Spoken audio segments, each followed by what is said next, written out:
بسم اللہ الرحمن الرحیم۔ ہماری بہن نے کویسچن کیا کہ کچھ چیزیں بیوی پہ لازم ہوتی ہیں، کچھ شوہر پہ لازم ہوتی ہیں،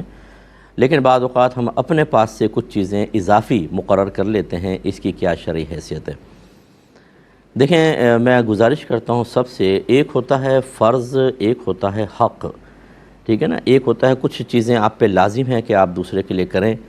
شریعت نے لازم کی ہیں، ہم کہتے ہیں یہ فرض ہیں آپ پر، اور ایک ہوتی ہیں کہ کسی اور پر کوئی ذمہ داری آپ کے حق میں ڈالی جاتی ہے، اسے آپ کا حق کہا جاتا ہے۔ حق کی تعریف ہی آسان الفاظ میں یہ ہے کہ یہ ایک ایسی ذمہ داری ہوتی ہے جو ایک ذات کو بنیاد بنا کر کسی دوسری ذات پر لازم کی گئی ہوتی ہے۔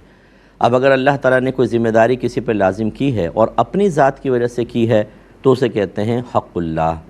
اور اگر بندوں کی وجہ سے کی ہے تو حق العبد کہتے ہیں۔ پھر اگر ماں باپ کی وجہ سے بچوں پہ کوئی ذمہ داری ڈالی ہے تو یہ ماں باپ کا حق، اولاد کی وجہ سے ماں باپ پہ ذمہ داری ڈالی ہے تو بچوں کا حق، اسی طرح شوہر کا حق، بیوی کا حق۔ ہمیں حقوق پتہ نہیں ہوتے۔ اب میں نے جیسے آپ کو تعریف بتا دی،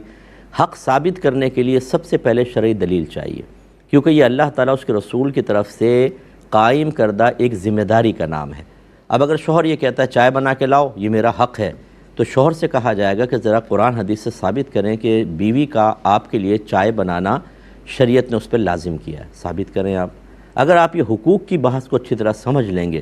ہزاروں مسئلے ختم ہو جائیں گے۔ ساس کہتی ہے میرا حق ہے کہ میری بہو مجھے وقت پہ دوا دے، مجھے چائے بنا کر دے، یہ تو ہم دائرہ ادب میں رہ کے گزارش کریں گے کہ ہماری پیاری والدہ، آپ ذرا بتائیے کہ شریعت نے کیا بہو کے اوپر لازم کیا ہے؟ ایسے ہی شوہر کے اوپر کچھ چیزیں لازم نہیں ہوتی، لڑکیاں مطالبہ کر رہی ہوتی ہیں، اپنے سہیلیاں سمجھا رہی ہیں، امی سمجھا رہی ہیں، واقعی کہتی ہیں تو میرا حق ہے مجھے دو، میری پاکٹ منی میرا حق ہے مجھے دو،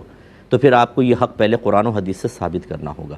اگر یہ ہمارے گھروں کے اندر علم ہوتا تو 50 چیزیں جیسے آپ خود یہ فرما رہی ہیں اپنے پاس سے بنا کر لازم نہ کرتے ہیں ہمارا حق ہے، بھئی پہلے اچھا یہ حق ہے تو ثابت کرو قرآن و حدیث سے۔ تو جو چیز قرآن و حدیث سے لازم نہیں ہے کسی کے اوپر، اسے آپ لازم نہیں کر سکتے ہیں۔ ہاں کوئی خود اپنے اوپر لازم کر لے، کوئی بہن ہے وہ کہتی ہے میں اپنے شوہر کی خدمت کروں گی، اپنے بچوں کی خدمت کروں گی، وہ 10 گھر کی مصروفیات بڑھا لیتی ہیں، وہ ان کی مرضی ہے، ٹھیک ہے، آپ کی مرضی ہے، آپ نے ایک ذمہ داری اپنے اوپر لے لی، اور ایک اچھی بیوی کا یہ کام بھی ہوتا ہے۔ جیسے ہمارے سر کے تاج، ہمارے جگر گوشہ رسول بی بی فاطمہ رضی اللہ تعالی عنہا نے پورے گھر کی ذمہ داری خود لی ہوئی تھی، اگرچہ آپ پہ واجب تو نہیں تھی، وہ خادم میں رکھ سکتی تھیں، خادمہ رکھ سکتی تھیں، غلام رکھ سکتی تھیں، وہ باہر کے کام کرتے دیگر، لیکن آپ پانی خود بھرا کرتی تھیں۔ حضرت علی کرم اللہ وجہ الکریم فرماتے ہیں کہ مشق کی پٹی کی وجہ سے یہاں نشان بن گیا تھا، اس طرح آپ چکی پیسا کرتی تھے تو ہاتھ میں گھڑا ہو گیا تھا۔ اور وہ مشہور واقعہ ہے کہ حضرت علی نے تو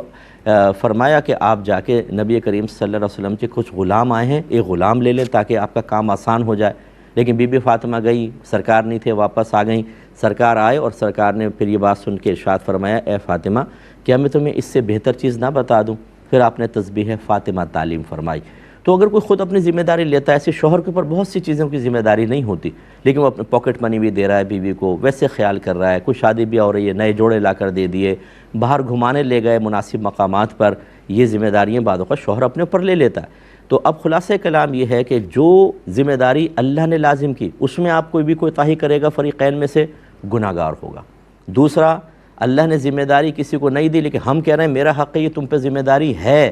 یہ گویا کہ شریعت پر افتراء ہے، یہ اللہ اس کے رسول پہ جھوٹ باندھنا ہے، ورنہ پہلے ثابت کریں ذرا آپ۔ تو ہمارے گھروں میں ناراض مت ہوئیے گا، کم علمی کی بنا پر روزانہ لاکھوں کبیرہ گناہ ہو رہے ہوتے ہیں، لاکھوں میں سے مبالغہ کر دیا چلیں، سینکڑوں کبیرہ گناہ ہو رہے ہوتے ہیں، کبھی ساس کر رہی ہوتی ہیں، کبھی سسر کر رہے ہیں، کبھی شوہر کر رہا ہے، کبھی بچے، کبھی ماں باپ، کبھی بیوی، اور یہ چل رہا ہوتا ہے ہمارے، کبھی نندے کر رہی ہیں گناہ کبیرہ، لیکن پتہ نہیں۔ علم دین کی طرف آئیے، ان چیزوں کو سیکھیے، حقوق زوجین کورس ہونا چاہیے ہمارے ہاں، شادی سے پہلے تمام چیزیں سیکھنی چاہیے۔ تو بہرحال اگر شوہر پھر بھی جیسے بہن آپ نے فرمایا کہ آپ اگر تمام اپنے حقوق کو پہچانتی ہیں کہ مجھ پہ شوہر کا کیا کیا حق ہے اور وہ ادا کر رہی ہیں ذمہ داریوں کو، بلکہ بعض آپ نے زیادہ بھی لی ہوئی ہیں تب بھی کر رہی ہیں، اس کے باوجود اگر شوہر آپ کے ساتھ چھوٹی چھوٹی باتوں کے اوپر لڑتے ہیں یا اس میں آپ کو مطلب دباتے ہیں، بیجا مس بیہیو کرتے ہیں، غلط قسم کا رویہ اختیار کرتے ہیں، تو شوہر گناہ گار ہے۔ لیکن آپ کوشش کریں کہ مطلب علم دین سیکھ لیں اور پیار سے پھر شوہر کو سمجھائیں کہ دیکھیں یہ چیز اس طریقے سے ایسا نہ کریں، میں تو آپ کی ڈانٹ ڈپٹ کو برداشت کر لوں گی، خاموش بھی ہو جاؤں گی، میری دل آزاری ہوگی، میں شکوہ بھی نہیں کروں گی، لیکن اس کا مطلب یہ نہیں ہے کہ اللہ تبارک و تعالیٰ آپ کو چھوڑ دے گا۔ جب ہم کسی بندے کے حق میں کوتاہی کرتے ہیں، یاد رکھیے گا 2 طرح کے حق سلب کرتے ہیں، ایک بندے کا حق اور ایک اللہ تعالیٰ کا، کیونکہ اس مقام پہ اللہ کی فرما برداری کو اختیار کرنا یہ اللہ کا حق تھا۔ بندہ معاف کر بھی دے تب بھی اللہ تبارک و تعالیٰ کے حق میں تو توبہ، کوتاہی کی تو توبہ کرنی تھی، وہ ہم کرتے نہیں بعض اوقات، اس کا پھر میدان محشر میں حساب و کتاب ہوگا۔ مجھے امید ہے اگر آپ میری یہ کلپ یوٹیوب پہ سن لیجیے گا پروگرام، اور اس کلپ کو آپ نکال کر یا QT والے ڈال دیں تو اس کو لوگوں تک پہنچائیں تو بہت فائدے کی امید ہے۔ یہی ہمارے یہاں ڈس بیلنس معاملہ ہے گھر کے اندر، ہر ایک میں صحیح ہوں، میرے حق ادا نہیں ہو رہے، پہلے ثابت تو کریں کہ یہ آپ کا حق ہے، یہ سمجھیے گا۔ ایک بھائی نے